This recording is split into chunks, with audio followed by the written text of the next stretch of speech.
Hello hi అండి. ఇప్పుడు మీరు చూస్తున్న ఈ చెట్టు పేరు తెలిస్తే అమ్మో ఇది విషపూరితమైన చెట్టు అని గుర్తొస్తుంది. ముమ్మాటికి ఇది నిజమేనండి.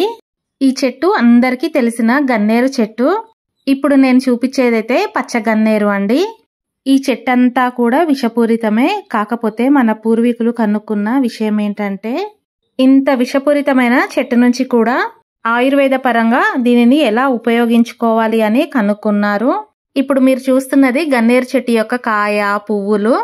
మొన్న మనము వినాయక చవితికి పెట్టిన ఏకవింశతి పత్రిలో ఇది కూడా ఒకటి. మన శివయ్యకు కూడా ఎంతో ఇష్టమైన పూలు.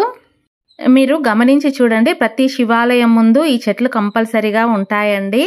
ఈ పూలనే శివుడికి శివాలయంలో పెడతారండి. మన శరీరంలో ఎలాంటి గడ్డలు ఉన్నా, ఎక్కడ సెగగడ్డలు కానీ ఏ గడ్డలు ఉన్నా కూడా ఈ చెట్టు తుంచినప్పుడు వచ్చే పాలను పూస్తే ఎటువంటి గడ్డలైనా కూడా కరిగిపోతాయి.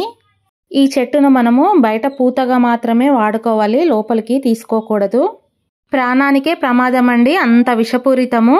నచ్చితే ఒక లైక్ పెట్టి సబ్స్క్రైబ్ చేసుకోండి.